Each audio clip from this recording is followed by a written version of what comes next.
ప్రతి ఒక్కరూ బైబిల్ తెరవండి. వాక్య భాగముతో ఈ సమయంలో మనం అందరం కూడా ప్రభు నడిపింపును బట్టి ముందుకు వెళ్దాం.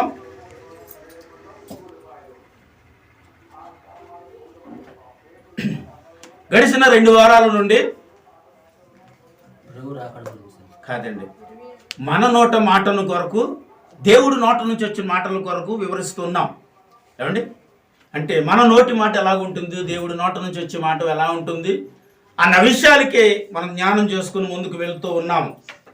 అయితే నేను ఇంకో విషయాన్ని కూడా తెలియచేయాలని ఆశపడుతున్నాను. ఇందులో ఏమిటి అంటే, క్రైస్తవుడిగా పిలువబడుతున్నా నన్ను దేవుడు ఎన్నో విజయాలు ఇచ్చి, ఏమండి, ఎక్కలేని మెట్టులు ఎక్కిస్తూ, ఎల్లలేని స్థలాలకు వెళ్ళేటట్టు చేస్తూ, అనేకమైన సాధించలేనివన్నీ సాధించేటట్లు చేయగలుగుతూ, దేవుడు ఎన్నో విజయాలను సమకూర్చుతూ, దేవుడు ఈరోజు మనందరినీ కూడా వాడుకుంటున్నాడన్న విషయం మనందరికీ తెలుసు. అవునంటారు కాదంటారా? ఏమండి, నేను ఇది చేయలేను అనుకున్నానండి, ఇది చేశాను, ఇది దేవుని కృపని సాక్ష్యం ఇస్తాం. ఏంటి, ఇది నా వల్ల కాదనుకున్నాను, ఇది అయ్యింది ఎందుకంటే ఇది దేవుని వలన మాత్రమే అని సాక్ష్యం ఇస్తాం. అసలు ఇది నేను కట్టలేను అనుకున్నానండి, ఇది కట్టాను అని మనం సాక్ష్యం ఇస్తాం. ఇది నేను చేయలేను అనుకున్నానండి, ఇది చేయగలిగాను, ఇది దేవుని వలనే అని సాక్ష్యం ఇస్తూ ఉంటాం. అంటే దేవుడు ఎన్నో విషయాలలో, చెప్పండి, దేవుడు ఎన్నో విషయాలు, నాతో పాటు చెప్పాలి, దేవుడు ఎన్నో విషయాలలో నాకు విజయమునిచ్చాడు. హల్లెలూయా. దేవుడు ఎన్నో విషయాలలో మనకు విజయాన్ని ఇచ్చాడు. ఎన్నో విషయాల్లో పడిపోయేటప్పుడు లేవనెత్తాడు. ఎన్నో విషయాల్లో కృంగిపోయేటప్పుడు ఏమండి మనకు ఓదార్పునిచ్చాడు. ఎన్నో విషయాలలో నేను ఇంకా ముందుకు వెళ్ళలేనేమో, నేను సాధించలేనేమో, ఇంకా నా జీవితం అంతమైపోయిందేమో, నా బ్రతుకు ఎక్కడితోనేమో, ఇంకా ఇది నా వల్ల కాదేమో అని ఎన్నోసార్లు మనం ఏడ్చేటప్పుడు, బిడా నువ్వు కృంగిపోవద్దు, నేనున్నాను అని కృంగుబాటులో నుంచి మనకు కూడా బయటికి తీసుకొచ్చి ప్రభు ఎన్నో విజయాలు దేవుడు మనకు ఇచ్చాడు. ఆమేన్ చెప్దాం. హల్లెలూయా. అయితే దేవుడు ఇన్ని విజయాలు ఇవ్వటానికి కారణం ఏంటి? ఎందుకు ఒక మానవుడికి దేవుడు ఇన్ని విజయాలను ఇస్తూ ఆయన నామమునకు మహిమకరంగా మనల్ని వాడుకుంటున్నాడు? ఎందుకు నీ జీవితంలో సాధించలేనివన్నిటినీ సాధించినట్లుగా ఆయన నీ ముందు ఉండి ఎందుకు నిన్ను నడిపిస్తున్నాడు? నేను అన్నాను, యోగ్యునివనా, చదువుకున్న వ్యక్తులనా, జ్ఞానం ఉన్నవారనా, సిరి సంపదలు కలిగిన వారనా, అన్ని విషయాల్లో ఆరితేరిపోయిన వ్యక్తులనా? ఇవేమి కాదు కదండి, ఇవేమి కాదు. అసలు ఈ యోగ్యత ఏది కూడా మనకు లేదు. ఇవేమి కూడా ఇట్టి యోగ్యత మన జీవితాలలో లేవండి. ఎందుకంటే మనకు తెలుసు మన జీవితం ఏంటో, మన ఆలోచన విధానం ఏంటో, మనం ఎంతవరకు చేయగలమో, ఎంతవరకు వెళ్ళగలమో మనకి తెలిసే ఒక్కొక్కసారి కృంగిపోతాం. ఎందుకో తెలుసా, ఇంక ఇది మనం చేయలేమని, మానవులం కాబట్టి దీనిని ఇంక నేను చేయలేను, దీనిని సాధించలేను, ఒక్కొక్కసారి కృంగిపోయి ఏడుస్తూ, భయపడిపోతూ, అల్లాడిపోతూ దేవుడి దగ్గర ఏడుస్తూ ఉన్నప్పుడు దేవుడు అంటాడు, నేను నీకు ముందు ఉంటాను, నువ్వు నడుస్తూ ఉండి నేను నీకు విజయమును ఇస్తానని దేవుడు. అంటే దేవుడు మనకి ఎన్ని విజయాలు ఇచ్చి ఉంటాడు అంటారు? ఎన్నో విజయాలు ఇచ్చాడండి. లెక్కలేని విజయాలు పొందుకుని ఉన్నాం. ఎప్పుడు పొందుకున్నాం అంటే లోకంలో ఉన్నప్పుడు కాదు, ప్రభువుని అంగీకరించబడినప్పుడు. ఏమండి, దేవుని అంగీకరించబడినప్పుడు మన జీవితాల్లో ఎన్నో విజయాలను పొందటానికి ప్రభు కారణమయ్యాడు. ఇప్పుడు ప్రభు మరి మనకి ఇన్ని విజయాలు ఇస్తున్నాడు కదా, ప్రభుకు మనం ఏ విజయాన్ని ఇస్తున్నాం? ప్రభువుకి మన వల్ల కలిగే విజయం ఏముంది? ఇదేంటండి, మన వల్ల దేవునికి విజయం ఏంటి? అసలు విజయమే దేవుని వల్ల మనకు వస్తుంది కదా, మరి దేవునికి మన వల్ల విజయం ఏంటి? అంటే దేవుడికి కూడా మన వల్ల విజయం ఉంటుందా? అంటే దేవుడు మన వల్ల కూడా విజయాలు పొందగలడా? అంటే దేవుడు మన వల్ల కూడా విజయాలనే కార్యములు ఆయన చేయగలడా? అంటే ఇక్కడ వాక్యాన్ని చదివి మీకు ఈ విషయాన్ని ముందుకు నడిపించాలని ఆశపడుతున్నాను. చూద్దాం. ప్రకటన గ్రంథము 17వ అధ్యాయము 14వ వచనం ఒకసారి జ్ఞానం చేద్దాం. Page number 238 sir. మీరు గొర్రె పిల్లతో చేసేదురు గాని గొర్రె పిల్ల ప్రభువులకు ప్రభువును రాజులకును రాజైన ఓ కష్టపడిపోమాక వాక్యం చదివేటప్పుడు తనతో కూడా ఉండిన వారు, పిలువబడిన వారును, ఏర్పరచబడిన వారును, నమ్మకమైన వారిని ఉండినను ఆయన ఆ రాజులను దేవునికి స్తోత్రం అని చెప్పండి. ఇక్కడ చదవబడిన లేఖనములో ఒక ముగ్గురిని చూపిస్తా ఉన్నాడు. ఎవరు ఆ ముగ్గురు చదవమ్మా? పిలువబడిన వారును, ఏర్పరచబడిన వారును, అమ్మా నమ్మకమైన వారు ఉన్నందున ఆయన జయించిన దేవునికి స్తోత్రం చెప్పాలి. హల్లెలూయా. ఎవరు జయించారండి? దేవుడు జయించాడన్న మాటది ఎవరి వలన తెలుసా?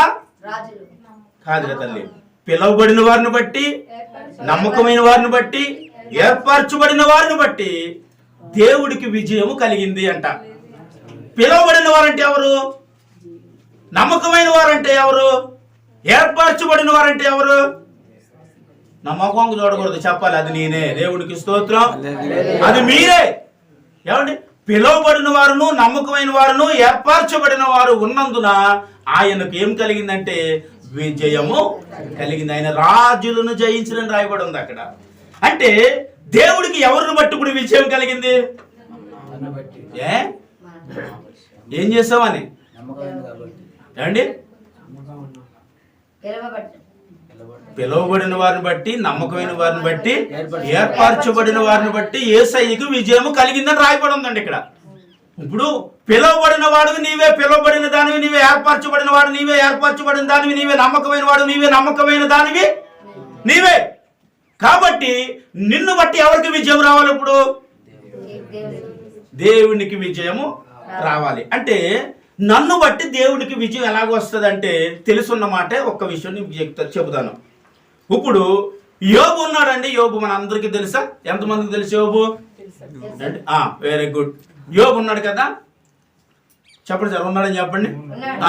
యోబు ఉన్నాడు కదా. ఆ యోబు ఏమండి యూదు దేశంలోనే యథార్థవంతుడు, నీతిమంతుడు, దేవుని భయభక్తులు కలిగిన వాడు అని రాయబడి ఉంటుందండి. అంటే అలాంటి ఒక ఆశీర్వాదకరమైన వ్యక్తి దేవుడు సాతానుకి ఒక మాట ఇచ్చాడు. ఏంటో తెలుసా? ఎక్కడి నుంచి వచ్చావు అని అడిగాడు. ఎవరిని? సాతాన్ని.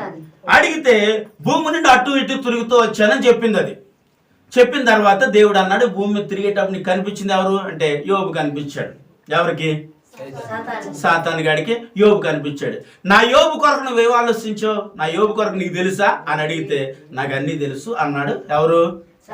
సాతాను గాడు అన్నాడండి. అన్న తర్వాత దేవుడు అన్నాడు, నువ్వు ఎంతమందిని చూస్తుంటావో, ఎవరెవరినో చూస్తుంటావు, నా యోబు లాంటి వాడు నువ్వు చూడలేదు.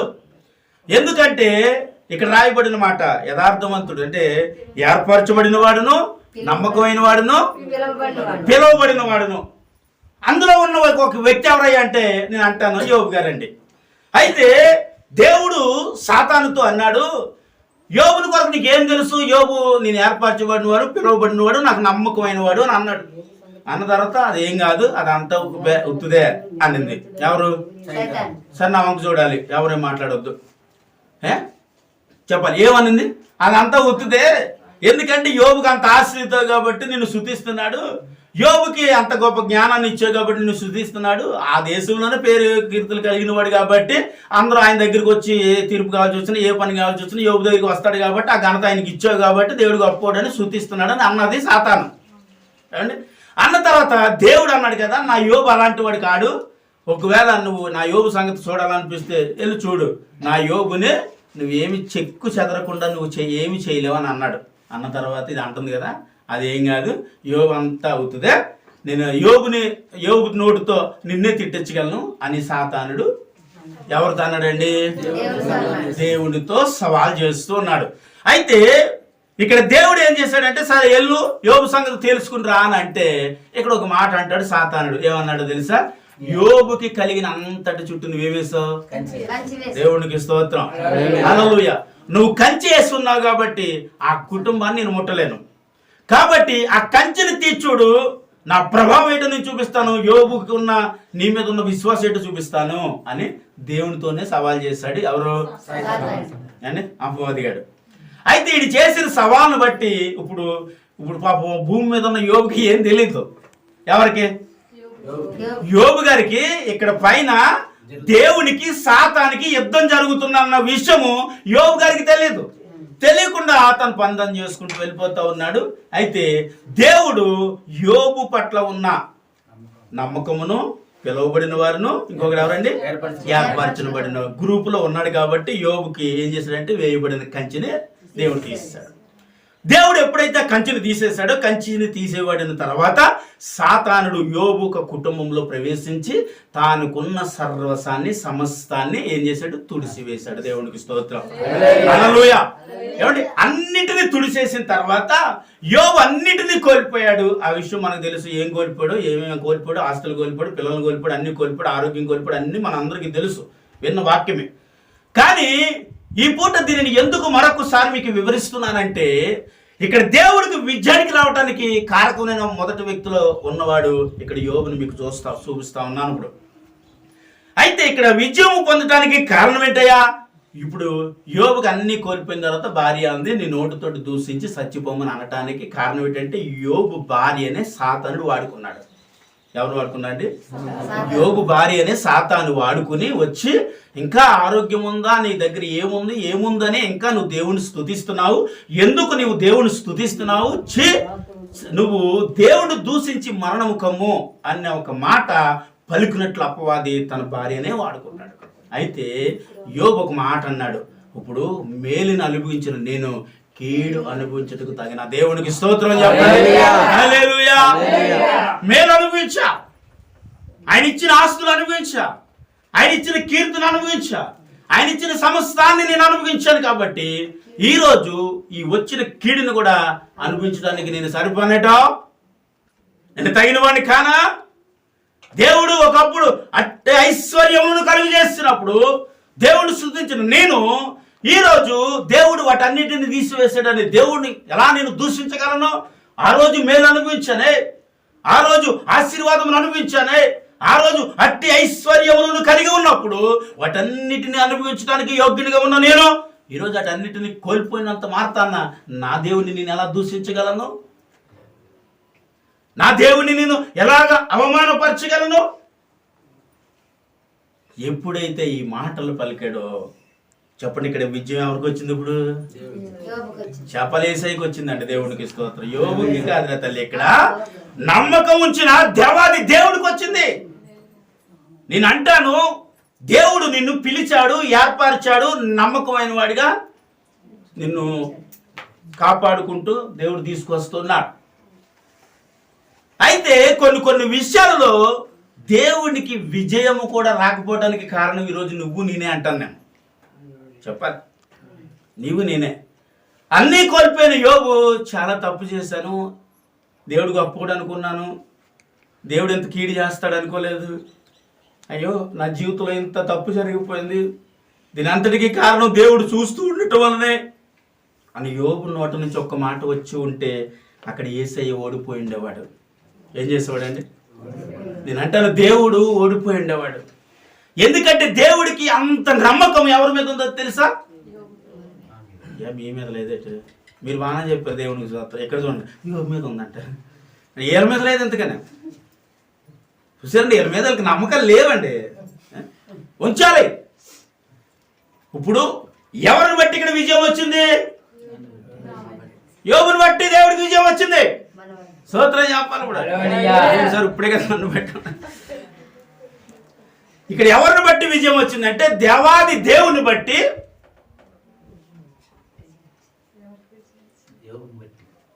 మనకు కాదండి.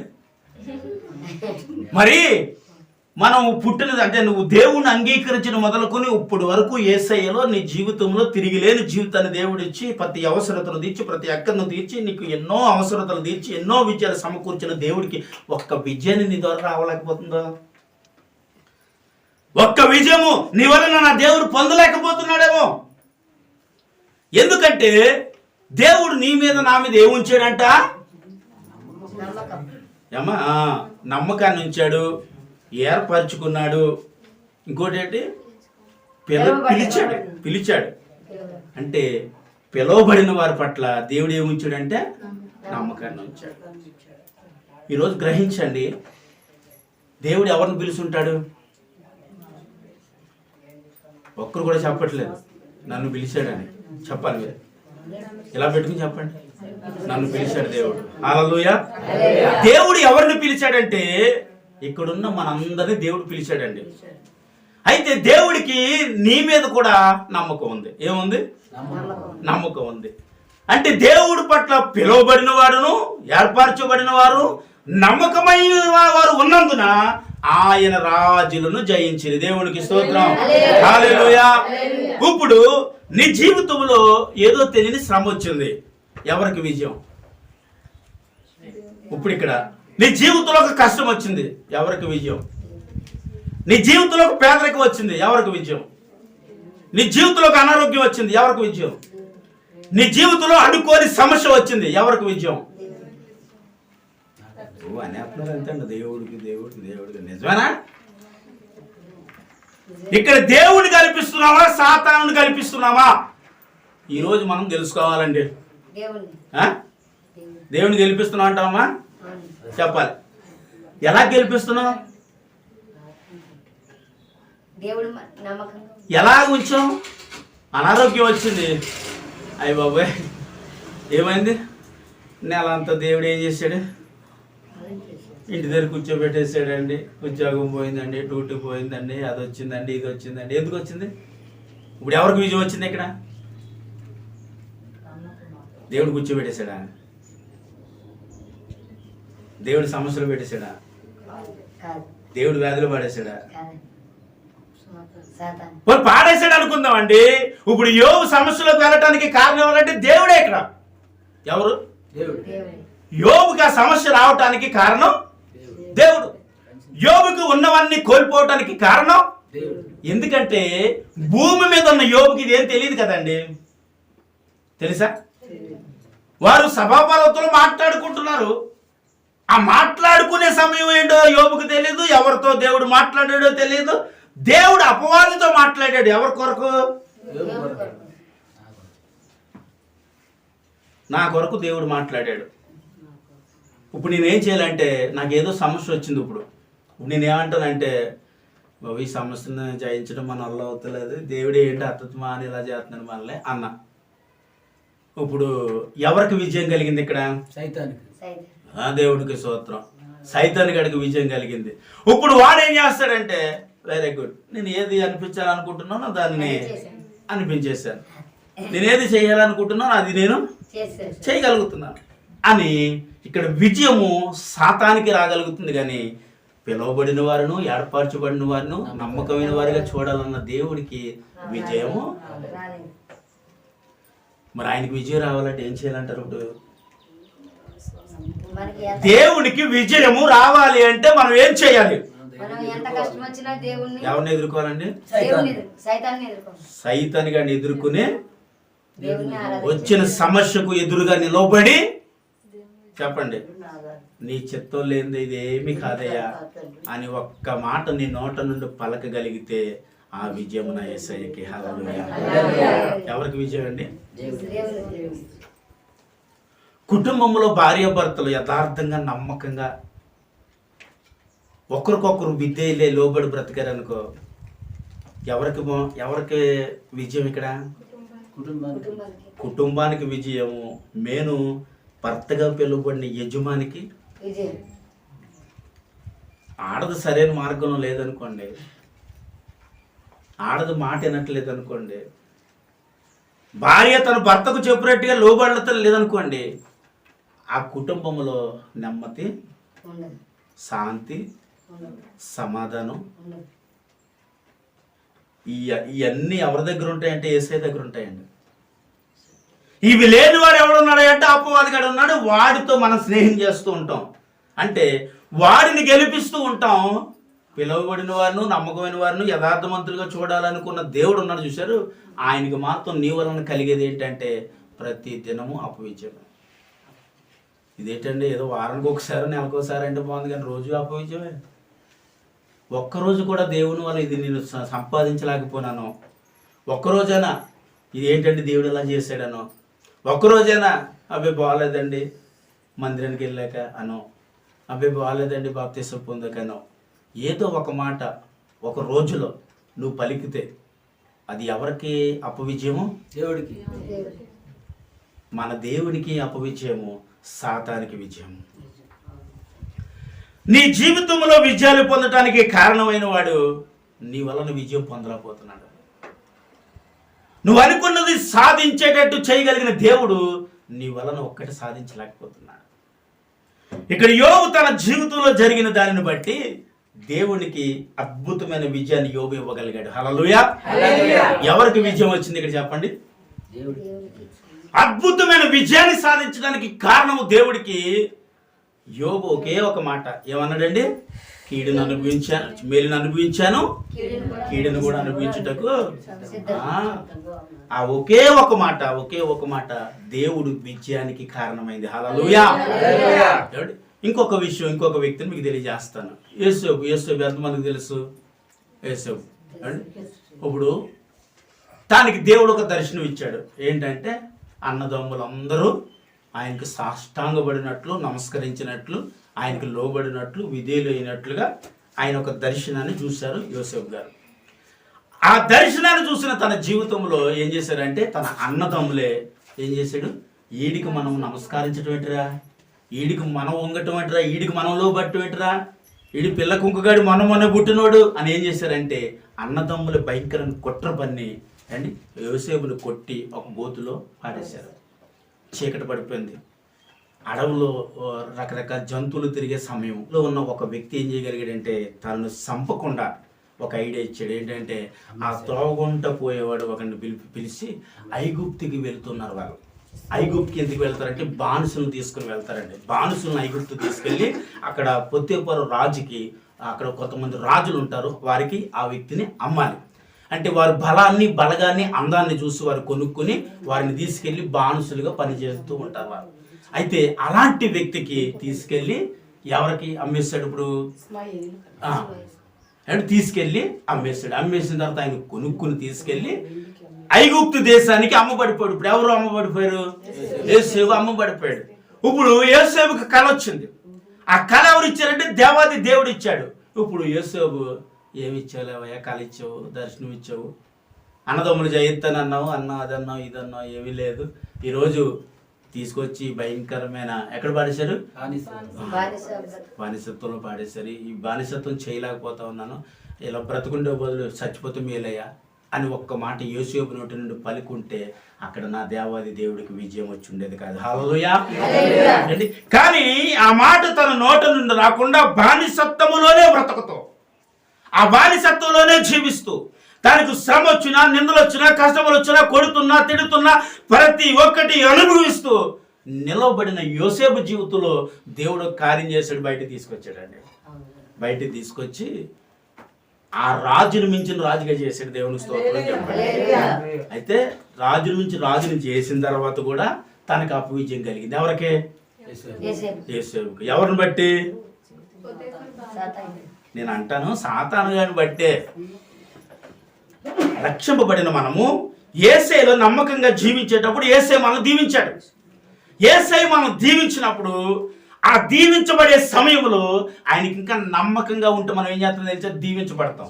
కానీ ఇంకా నమ్మకంగా ముందుకెళ్ళి యేసేపు జీవితంలో సాతానుగాడు ప్రవేశించి పొత్తేపరు భార్యను తీసుకొచ్చి మళ్ళీ ఎక్కడికి ఏ బానిసత్వంలో తీసుకొచ్చాడు, అదే బానిసత్వం అంటే మళ్ళీ శరలోనికి పంపించాడండి.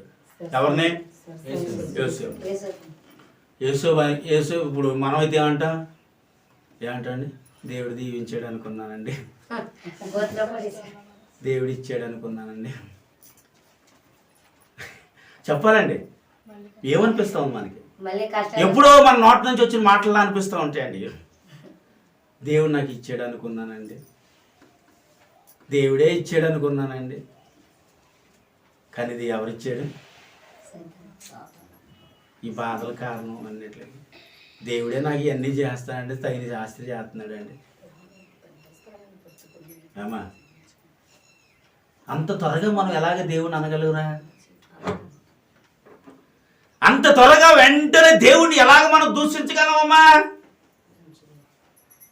యేసేపు ఆ మాట అనలేదు. ఇప్పుడు తీసుకెళ్ళి మళ్ళీ శరలో కూర్చోబెడుతూ కూర్చున్నాడు. కూర్చున్న తర్వాత పొత్తేపర తన దగ్గరికి వచ్చి నిజాలు తెలుసుకున్న తర్వాత మళ్ళీ తను బయటికి రావడానికి కారణమైంది, అనుకున్నది మళ్ళీ సాధించి దేవుడిచ్చిన వాగ్దానం నెరవేర్చబడింది. చప్పట్లు కొట్టేసాను. ఎందుకో తెలుసా? తన నోట నుండి దేవుడు నాకు అన్యాయం చేశాడండి, దేవుడు ఒక వాగ్దానం ఇచ్చాడండి, ఇచ్చిన వాగ్దానము నెరవేరింది అనే సమయంలో మరలా తీసుకొచ్చి ఇక్కడ పెట్టాడండి బానిసత్వంలో వచ్చేసి అని యోసేపు నోట నుంచి ఆ రోజు ఒక్క మాట పలికి ఉంటే ఐగుప్తు దేశానికి ప్రధానమంత్రి అయి ఉండేవాడు కాదు యోసేపు. అంటే పొత్తేపరు తర్వాత రెండవ రాజు ఎవరైనా ఉన్నారంటే ఎవరు? యోసేపు. అక్కడే మొత్తం ఐగుప్తు దేశం అంతటి మీద అధికారం వచ్చింది. ఇప్పుడు అధికారం అంతటి మీద అధికారం వచ్చినప్పుడు ఇప్పుడు మామూలుగా ఆలోచిద్దాం, అన్నిట్లోనే బాగానే ఉంది, అన్ని సాధించేసాడు కదా. పొత్తేపరు భార్య వచ్చి నువ్వు నాకు కావాలని అడిగింది. అడిగినప్పుడు అన్ని సాధించేసాక ఇది ఒక్కటే ఉందిలే, ఇవన్నీ అట్ల మీద అధికారం ఉంది, ఆస్తుపాస్తుల మీద అధికారం ఉంది, పొత్తేపరు భార్య పిలుస్తుంది, ఒకవేళ మనం వెళ్ళిపోతే ఆడికేమైనా తెలుస్తుందా అని యోసేపు తన జీవితంలో అనుకుని కానీ ఉంటే ఏమై ఉండేవాడు? ఇప్పుడు నేను అంటాను, ఒకవేళ అలా చేస్తుంటే, ఎందుకంటే ఇంకా అధికారం నేను ఇంకా అధికారాలు ఇస్తానండి, ఆ అధికారానికి ఆశపడి ఉంటే ఇంకా గొప్ప విజయాలు వచ్చేసినాయేమో.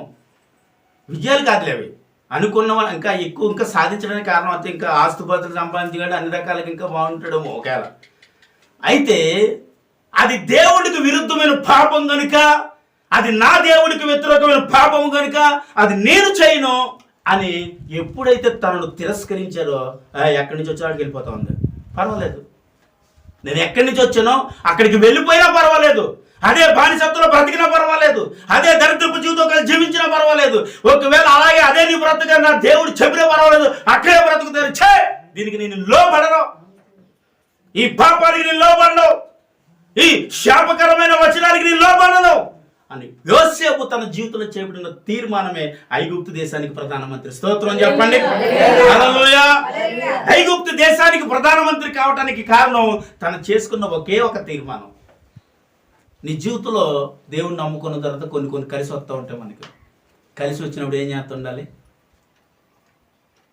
చెప్పాలి సార్? ఎదిగే కొలది ఏం చేయమంది వాక్యం అంటే వదగాలంది. కానీ కొంతమంది ఎదిగే కొలది వదగరు. ఏం చేస్తారు?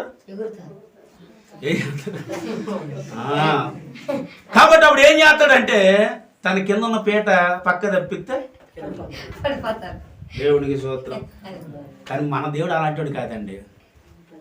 ఒక బాబుని పుచ్చకెత్తాడు, బాబురే బాబు అలా వద్దు, అలా చెయ్యొద్దు నాన్న, పడిపోతారా నువ్వు, అరే తొట్టు వెళ్ళిపోతావమ్మా, పడిపోతావు, అయ్యో ఇలా చెయ్యొద్దు, ఇలా చేస్తే నువ్వు పడిపోతావు అని దేవుడు చెబుతూనే బొజ్జగిస్తూనే ఉంటాడు. కానీ ఆ పీట తీసుకెందా మనం ఏం చేస్తామండి?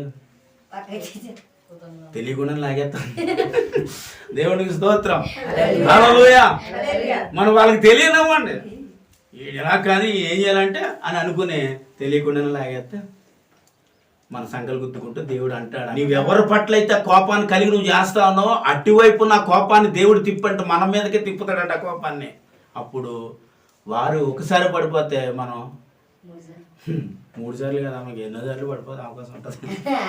దేవునికి స్తోత్రం. కింద శుక్రవారం నాడు అమ్మ మనిషికి ఎన్ని జన్మలు అంటే 7 జన్మలు అంటుంది తల్లి. అంటే ఎందుకు అంటే ఇప్పుడు మనం అంటాం కదా, నా మనిషి కోరిన మనిషి ఎంతమంది ఉంటారంట, అందుకని లెక్కేసిందండి ఈ అమ్మాయి. 7 సార్లు అదే రూపంతో పుట్టేస్తాను. మనిషికి ఒకటే జన్మను దేవుడు ఇచ్చాడు, ఆ జన్మ ఇదేనమ్మా. ఆ జన్మలో మనం ముందుకు వెళ్తా ఉన్నాం.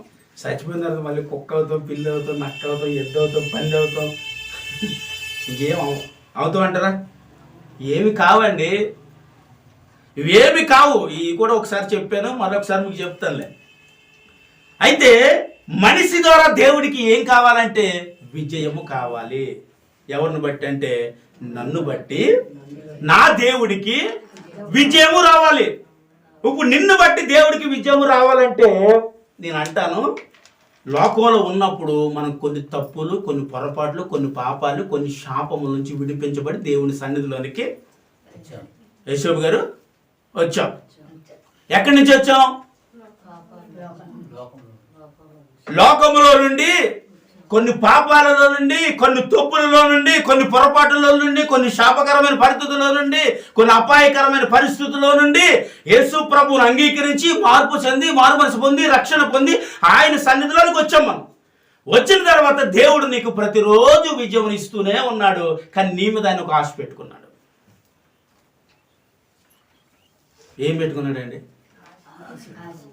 ఏమని ఆశ పెట్టుకున్నాడు? పిలవబడినప్పుడు మీరు ఎలాగున్నారో చెప్పండి, అంతము వరకు అలాగే ఆయన సన్నిధిలో ఉండాలని ఆయన నీ మీద ఒక నమ్మకాన్ని మోపాడు. ఏమని మోపాడు? ఏమండి, ఎందుకు మోపాడు అంటే ఇక్కడ మనం చదివాం కదా, చదువుతాడు ఒకసారి. ప్రకటన 17:14. పిలువబడిన వారును, అక్కడి నుంచి చదువు. పిలువబడిన వారై, ఏర్పరచబడిన వారై, నమ్మకం వారై ఉన్నందున ఆయన ఆ రాజులను జయించును. చప్పట్లు కొడదాం. ఇప్పుడు నేను అన్నాను, పిలువబడ్డామని మనం ఏం చేయబడ్డాం? ఏర్పరచబడ్డాం. ఏం చేయబడ్డాం? నమ్మకమైన వారిగా ఉన్నాం. ఏం చేసాం? నమ్మకమైన వారిగా ఉండాలని దేవుడు కోరుకున్నాడు. ఇవి నీ జీవితంలో ఉంటే ఈ నీ జీవితంలోకి ఎప్పుడు వస్తాయి? పిలువబడినప్పుడు వస్తాయండి. పిలువబడలేనని చెప్పి మనం ఎక్కడ ఉంటాం? లోకంలోనే ఉంటాం. లోకంలో ఉన్న నిన్ను దేవుడు ఏం చేశాడంటే పిలిచాడు. అంటే పిలువబడిన వారు ఏర్పరచుకున్నాడు కాబట్టి పిలిచాడు. ఏం చేశాడండి? మనము ఏర్పరచబడిన వారు, అందుకే పిలువబడ్డాం. పిలువబడిన మనం నమ్మకంగా ఉండాలి. ఎలా ఉండాలి చెప్పండి? మొదటిది ఏంటి? ఏర్పరచబడ్డాం, పిలువబడ్డాం, నమ్మకంగా ఆయన సన్నిధిలో ఉండాలి. ఈ మూడు పిలువబడిన నీ జీవితంలో ఉంటే నీ మీద నమ్మకం పెట్టుకున్న యేసయ్యకి ప్రతిరోజు విజయమే. ఆమేన్, హల్లెలూయా. నువ్వు ఎన్నో విషయాలలో నువ్వు సాధించాలని అనుకోవడం కాదు, నీ వల్ల నా దేవుడు ఏదైనా ఒక్కటి సాధించగలిగాడని చెప్పగలిగే స్థితి నీ జీవితంలో ఉండాలి. ఉండగలగాలి అంటే మనం ఏం చేయగలగాలి? ఆయన మన మీద పెట్టిన నమ్మకాన్ని నిలవబెట్టుకునే ఒక నమ్మకమైన వ్యక్తిగా దేవుని సన్నిధిలో మనం కనిపించాలండి. నేను అంటాను, ఎందుకు ఏర్పరచబడ్డాం? ఎందుకు పిలువబడ్డాం? ఎందుకు నమ్మకమైన వారిగా దేవుడు నీ మీద ఒక నమ్మకాన్ని పెట్టాడు? చెప్పండి సార్. ఎందుకు పిలువబడ్డాం? ఎందుకు ఏర్పరచబడ్డాం? ఎందుకు ఒక నమ్మకమైన ఒక వ్యక్తిగా దేవుడు నిన్ను చూడాలని ఆశపడుతున్నాడు? యెషయా గ్రంథము 9వ అధ్యాయము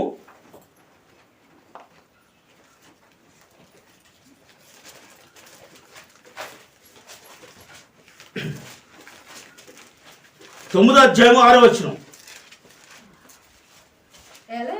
ఏలయనగా మనకు శిశువు పుట్టెను, మనకు కుమారుడు అనుగ్రహింపబడెను, ఆయన భుజము మీద రాజ్యభారం ఉంటుంది. చప్పట్లు కొట్టాలి ఇప్పుడు. హల్లెలూయా. ఇప్పుడు ఇది ఎవరంటే యేసుక్రీస్తు ప్రభు అండి. ఆయన భుజాల మీద ఏముంది? మనకి ఇది కావాలి.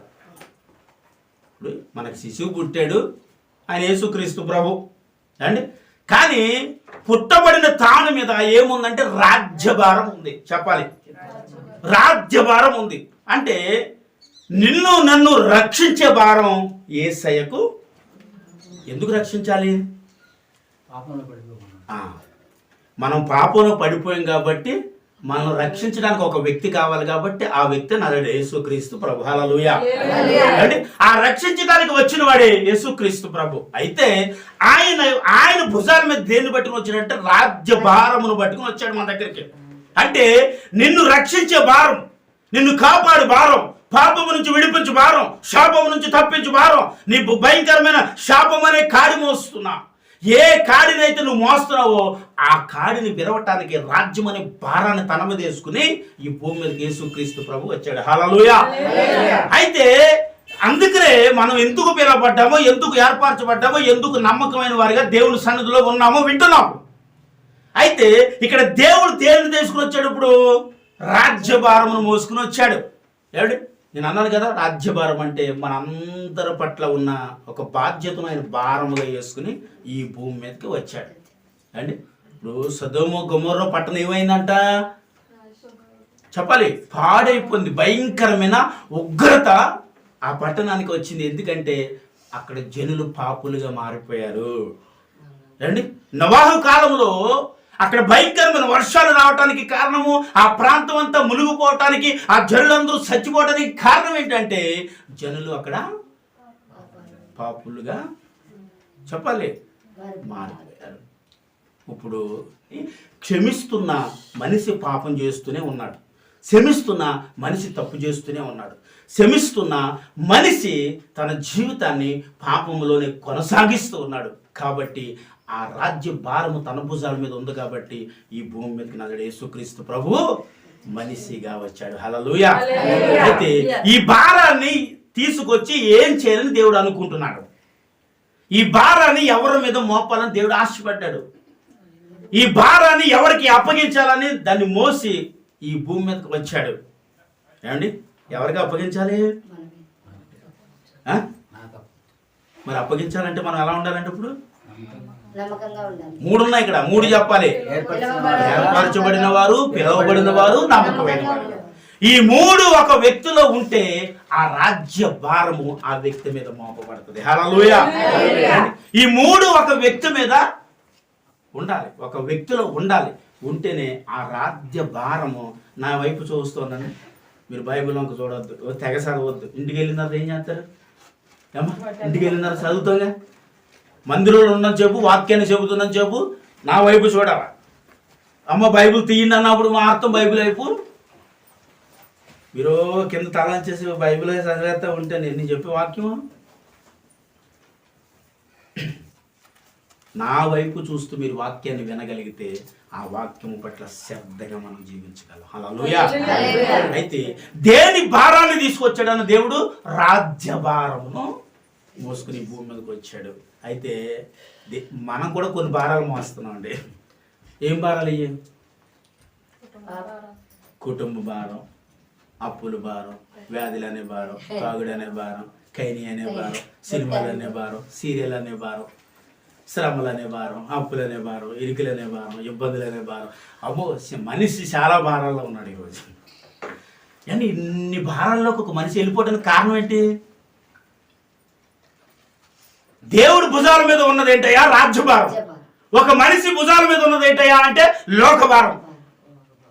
ఒక మనిషి భుజాల మీద ఈ లోక సంబంధమైన భారాలన్నీ మోస్తూ ఈరోజు ఒక మనిషి క్షీణించిపోతూ, దేవుడికి దూరం అయిపోతూ, దేవుడి సన్నిధికి దూరం అయిపోతూ, దేవుడి ఆజ్ఞలకు దూరం అయిపోతూ, దేవుడి కార్యాలకు దూరం అయిపోతూ, లోకంలో లోక సంబంధమైన వాషల్లో పడిపోతూ ఒక మనిషి పూర్తిగా దేవుడి సన్నిధికే దూరం అయిపోతున్నాం. ఎందుకయ్యా అంటే మనం ఏమనే కాడి మోస్తున్నాం ఇక్కడ చెప్పాలండి. లోక భారం అనే కాడి మోస్తా ఉన్నాం. ఏం భారం ఇది? లోకములో ఉన్న కొన్ని భారాలు ఇవి. ఈ భారాలను మనం కాడిగా చేసి భుజాల మీద పెట్టి వాటిని మోస్తూ ప్రయాసపడిపోతూ ఉన్నాం. ఏం చేస్తున్నాం? ఎంత ప్రయాసపడిపోతున్నాం అండి? ఏంటి ఎంత ప్రయాసపడిపోతున్నాం? అసలు మోయలేనంత ప్రయాస, చెప్పలేనంత ప్రయాస ఒక మనిషి మోస్తూనే ఉన్నాడు ఈరోజు.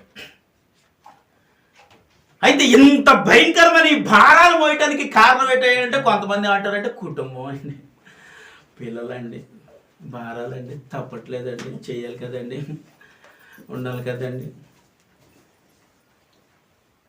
చెప్పరామ్మా, మనం ఏమంటాం సార్? తప్పదండి, చెయ్యాలండి, చేయకపోతే ఎలాగండి, దేవుడు ఖాళీగా ఉండొద్దు అన్నాడు కదండి. ఎప్పుడు? ఆదివారం కూడా ఖాళీ ఉండొద్దు అన్నాడండి. నిర్గమకాండంలోకి వెళ్ళిపోనుకోండి మనం అందరూ చచ్చిపోతాం. నిజమండి, నిర్గమకాండంలోకి వెళ్ళిపోతే అక్కడ దేవుడు మాట అంటే ఏంటి తెలుసా? విశ్రాంతి దినములో ప్రవేశించిన వాడు మరణం అవుతాడని రాయబడుతుంది. అయ్యి బాబాయ్, గొప్ప దేవుడు అండి బాబు మీరు. ఏంటి దేవుడి సన్నిధి రాకపోతే చంపేస్తారా? ఆ రోజు నీ ఇంటిలో ఏం చేయకూడదంట? నీ పొయ్యిని వెలిగించకూడదంట. నీ పనివారి మీద కానీ, నీ ఇంటి మీద కానీ, నీ బంధువుల మీద కానీ, అంటే నీ మీద కానీ ఏ బరువు ఆ దినం ఉండకూడదు.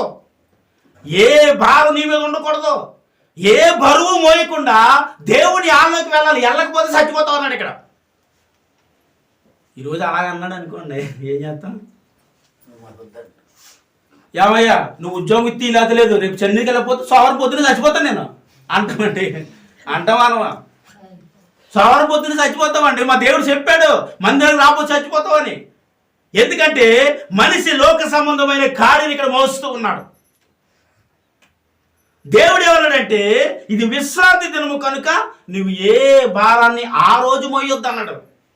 ఆ రోజు ఆ భారాలు మోస్తున్నాడు కాబట్టి ఈ భూమి మీదకి యేసయ్య ఏ భారం పట్టుకుని వచ్చాడు? రాజ్య భారం భుజాల మీద వేసుకుని ఈ భూమి మీదకి వచ్చాడు. దేవునికి స్తోత్రం చెప్పి చెప్పండి. అయితే ఆయన ఏ భారాన్ని వేసుకుని వచ్చాడంటే రాజ్య భారం, అంటే నీ మీద ఒక భారాన్ని మోపడానికి వచ్చాడు. ఇదేంటంటే ఇప్పుడు ఉన్న భారాలు చాలా, మళ్ళీ ఇదో భారమా? ఇప్పటికీ ఈ భారాలు మోయలేకపోతున్నాం. ఈ శ్రమలు మోయలేకపోతుంది, ఈ కథలు మోయలేకపోతుంది, ఈ అప్పుల బాధలు, ఈ వ్యాధులు, ఈ సమస్యలు మోయలేకపోతున్నాం అంటే మళ్ళీ ఇంకో భారమా? ఎవరు తెచ్చారు ఇది? చెప్పండి సార్, ఎవరు తీసుకొచ్చారు?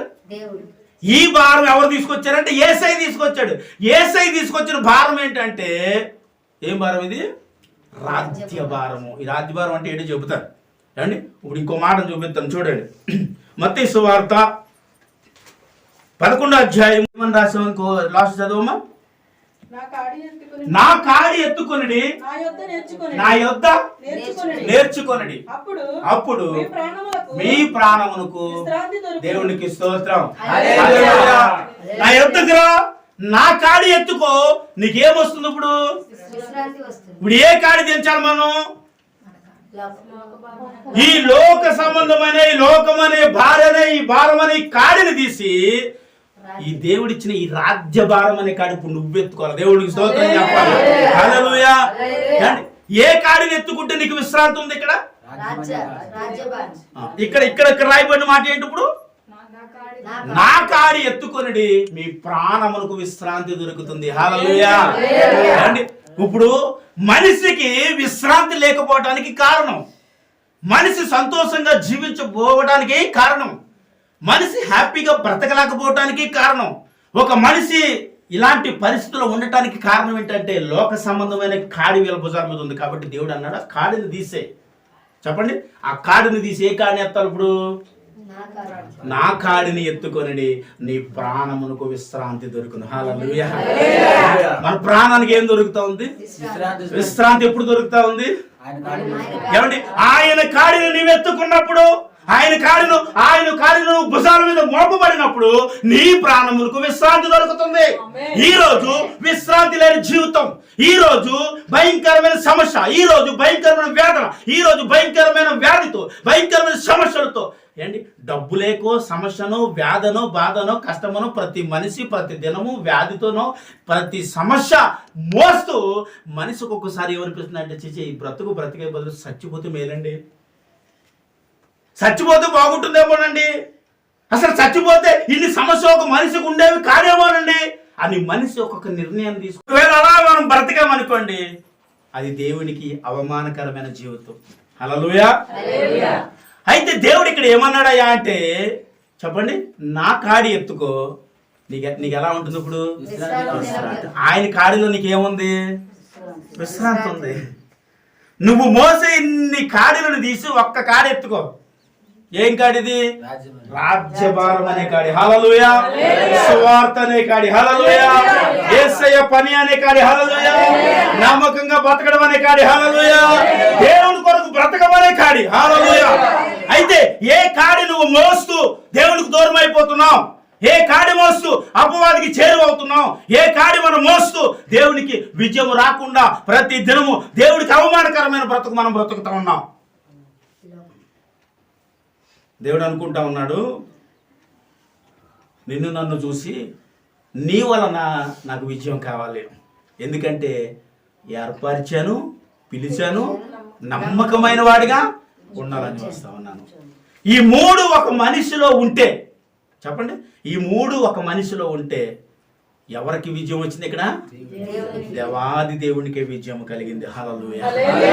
సరే అండి, దేవుడు ఏర్పరచుకున్నాడు, పిలుచుకున్నాడు, నమ్మకమైన వారిగా మనల్ని చూడాలని దేవుడు అనుకుంటున్నాడు. అందుకే ఆయన కాడిని మనం ఎత్తుకుంటే ఎలా ఉంటుందండి? విశ్రాంతి దొరుకుతుంది. ఆయన కాడిని ఎత్తుకుంటే నువ్వు మార్పు చెంది, మారు మనసు పొంది, రక్షణ పొంది దేవుని సన్నిధిలో ఉంటే నీకు ప్రతిరోజు విశ్రాంతి. ఆమేన్. హల్లెలూయా. విశ్రాంతి లేని దినం ఉందా? ఇదేంటి మళ్ళీ అయ్యగారులు అడుగుతున్నారు? ఇదేంటండి విశ్రాంతి లేని దినం ఉందా? అంత కష్టపడిపోతున్నామా దేవుడిలో? అంత నలిగిపోతున్నామా దేవుళ్ళో? అంత సిదిగిపోతున్నామా దేవుళ్ళో? ఏమైపోతున్నాం దేవుళ్ళో మనం? చెప్పాలి. ఆయన ఏమన్నారంటే, నా యొద్దకు వచ్చి నా కాడెత్తుకోవా, నీకు నేనేమెత్తాను? మరి విశ్రాంతి అనే కాడెత్తుకోవడానికి మనం ముందుకు వెళ్ళకపోతున్నాం, కానీ ఈ భారాలన్నీ మోసేస్తున్నాం కదండి. చెప్పాలి. మనిషి ఎంత భారం మోస్తామో తెలుసా? ఈరోజు ఒక మనిషి మోసే భారం చాలా భయంకరంగా ఉంది ఈరోజు. అయితే అవి ఏమొద్దు, వాటన్నిటిని ఏం చేయమన్నాడు దేవుడు? తీసేయి, పక్కన పెట్టు. నేను ఎత్తుకోమన్న కాడి నువ్వు. అందుకనే రాజ్యం అనే భారం అనే కాడి ఎత్తుకుని భూమి మీదకి వచ్చి ఆ కాడి మన భుజాల మీద దేవుడు షిఫ్ట్ చేయాలనుకుంటున్నాడు. దేవునికి స్తోత్రం అని చెప్పాలి. ఆ కాడిని మనం ఎత్తుకుంటే ఏమండి, నీవు నమ్మిన, నీవు అంగీకరించిన యేసుక్రీస్తు ప్రభుకు విజయము ప్రతిరోజు వచ్చినట్లుగా నీ జీవితం యేసే దగ్గర ఉంటుంది. ఆమేన్. హల్లెలూయా. ఈ రోజు నుంచి నీ నోటి మాటో, నీ పనో, నీ క్రియో, నీ ఆలోచన, నీ తలాంతులు, నీ కాలినడక, నీ చేతి పని ఏది దేవుడికి అపవిజయాన్ని కలుగు చేస్తా ఉంది? దేనివల్ల దేవుడు నీ దగ్గర నీ ఎదుట ఓడిపోతున్నాడు? అమ్మో, నా దేవుడు ఓడిపోవడమా? చాలా బాధగా ఉంది కదండి మాట ఏంటే. నా దేవుడు ఓడిపోయేటట్టు నేను బ్రతకగలుగుతున్నాను ఈ రోజు లోకంలో. నన్ను ఎన్నో విషయాల్లో గెలిపించిన నా యేసు వల్ల, నా యేసు నా వల్ల ఓడిపోతున్నాడా? నీ చేతి పని వల్ల, నీ ఆలోచన విధానం వల్ల ప్రతిరోజు దేవుడు చెప్పండి, ఆయన రాజులను జయించాడు. దేవునికి స్తోత్రం. ఆయన రాజులను జయించాడు. అంటే నేను అంటాను, నీ ఎదుర్కొంటా దేవుడు నీ నోట నుంచి వచ్చే మాట వల్ల అపవాదికి విజయం ఇవ్వకుండా దేవునికి విజయం కలిగినట్లుగా ప్రతిరోజు పలుకు. నీ జీవితంలో ఏదొచ్చినా ఇది దేవుడి వల్ల జరిగిందండి, దేవుడు ఎలా చేశాడని ఎప్పుడు నీ నోట నుండి అనవద్దని బైబిల్ రాసింది. దేవుడి నోట నుంచి వచ్చిన మాట అది. కాబట్టి నీకు శ్రమలైనను, దుఃఖమైనను, భారమైనను ఇవేమి దేవుడి వల్ల వచ్చినవి కాదు. ఈ భారం నువ్వు మోసే భారం, ఇది నువ్వు ఎత్తుకున్న కాడిది. దేవుడు అన్నాడు, ఆ కాడిని దించి ముందు. ఆ కాడిని దించి నా కాడి అతి పరిశుద్ధుడా, నువ్వుగాను తేలుగుగాను ఉన్న కాడి ఎత్తుకో.